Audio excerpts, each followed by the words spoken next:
So Philippines Wonder Boy Carlos Martin just announced his next fight and Filipino boxing fans went crazy on social media. Again, bakit naman?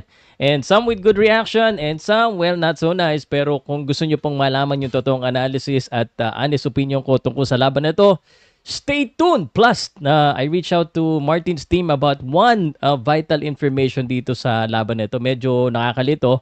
At ikukwento ko sa inyo ha, walang hype, walang false information, awang katotohanan lamang.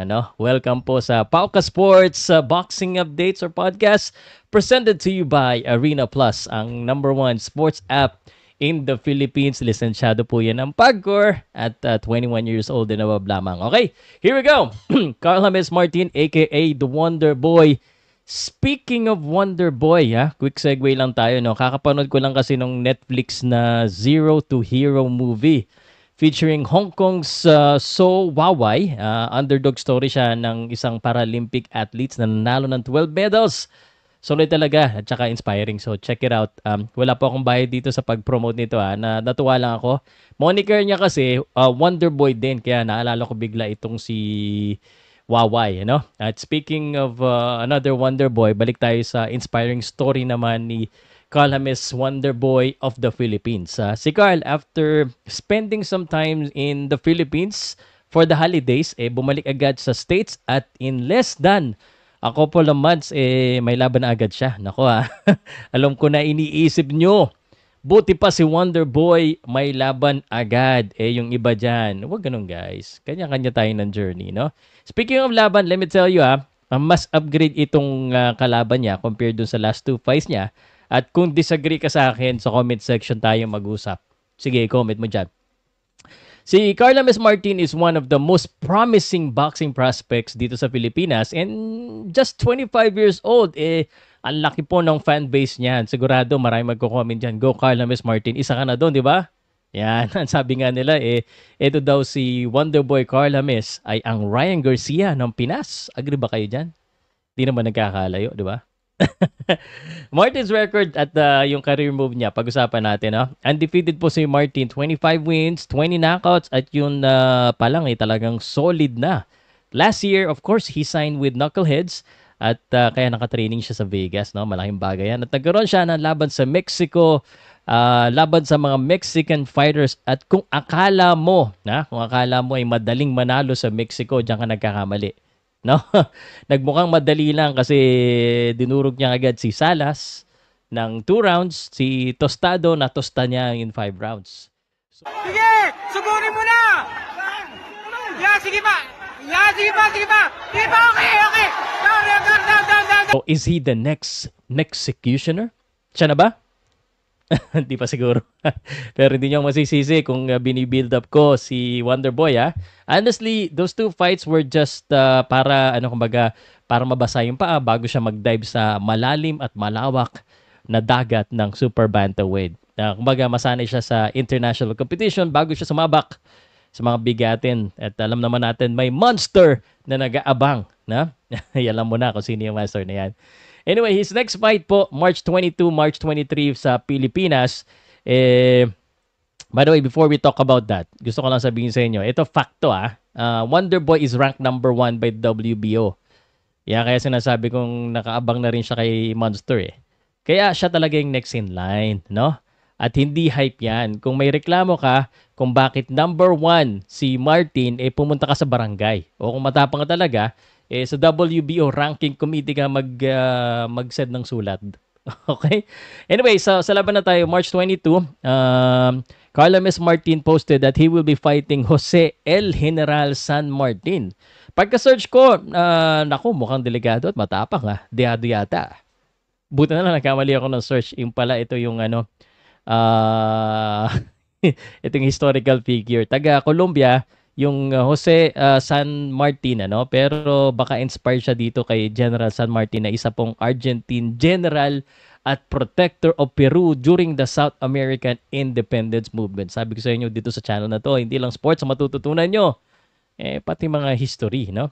Quick side story tayo speaking of history, usually yung mga lolo natin ng mga nagkakwento ng mga history, 'di ba? Yung mga ganito. Pero speaking of senior citizens, alam niyo ba yung Manny Pacquiao's One Pacman Party List ang isa po sa author at sponsors ng National Commission for Senior Citizenship. Kaya ako, dahil mahal ko lolo at lola ko at mga senior citizens, solid ako sa number 22 sa party list. Sa balota, number 22 ha. Martin versus San Martin. Parang ang gulo ha. The breakdown tayo. Ito yung laban. Si Jose San Martin, 35 wins, 9 defeats, 1 draw. Solid yung record na yan kahit may 9 na talo. Pero rank, ano daw ang rank? Ewan ko sa inyo ha. FI lang yung box rec ranking niya, hindi batayan yan sa title fights. Pero totoo, hindi pa pang world caliber na laban ito para kay Martin. Real talk. So, but still, this is a good step up fight.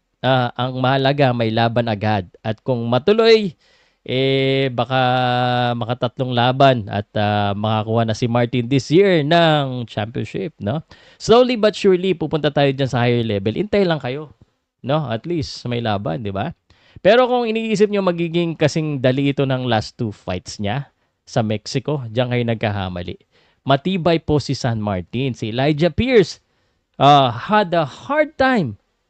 Nakalaban niya po yan si San Martin. Shabasta Masud at si Kevin Gonzalez.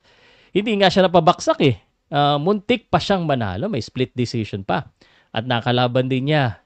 Sigurado kilala niyo, Mauricio Lara. Kung hindi nyo pa kilala, si Emmanuel Navarrete. Kung hindi nyo kilala yung mga yan, mag-research kayo. At para maging solid din at mag-step up din ang inyong boxing knowledge. And let me tell you this fight is dangerous. Kung si Wonderboy hindi preparado dito, delikado talaga. And kung Wonderboy fan ka, kakabahan ka. Bakit ka kakabahan? San Martin, KO percentage 60%, it's not bad. Ibig sabihin may suntok. Mas experience kay Martin. So, kumbaga, sanay na siya sa high-level opponents. Nakita niyo naman yung mga kalaban. At top caliber talaga yung mga kalaban. Siyempre, kung hindi talaga nakapag-jogging na matindi ito, ay kakapusin ng hangin niya. Baka masulot pa siya dito. At isa pa, this guy is legit po na super bantamweight at featherweight. Hindi tulad ng mga past opponents ni Martin na mas maliit, no? At kung ipanalo niya ito, by the way, pwede na siya sa isa pang mas matitinding laban. Then championship fight by the end of the year. Ako, hindi posible talaga yan, ha? Pero kung matalo siya dito, nako, sangkatutak na bashers. Pero Martin, alam mo naman, kahit manalo ka, bashers pa rin. So focus lang sa laban. Okay? March 22 fight card. Ano ba? Naguguluhan ako dito. Ito yung naguguluhan ako, guys. Kasi nung chinek ko yung March 22 fight date, nakita ko PBC may event sa Vegas. Uy, tama. Dito siya siguro kasali eh. Pero hindi Mandalay Bay. Sa Michelob Ultra Arena para sa Sebastian Fundora at saka Shirley Booker. Magandang laban yan. Main event. So, di ko alam kung sa baka mali yung post ni ano. Baka hindi Mandalay Bay. Anyway, kung sakaling kasama si Wonderboy sa main card or sa televised, baka magpa-watch party ako March 23 sa Skyline Sports. Libre entrance, yung pagkain lang hindi, pero namimili po ako ng dalawa na ililibre ko yung pagkain. Okay, so pumunta na kayo dyan. Next time talaga magpapareserve na ako para free entrance. Comment down below kung gusto nyo magpa-live watch party ako sa Makati po yung Skyline Sports and Social. At syempre, anong prediction mo sa laban nito? Anong oras na ba? Teka, salamat nga pala kay Master Choi ng Watchmaster. Legit na legit. Mukhang legit. This is for today. Salamat po. Let me know what you think on the comment section. Carla, Miss Wonderboy Martin versus Jose San Martin. Mahirap din yan laban niya.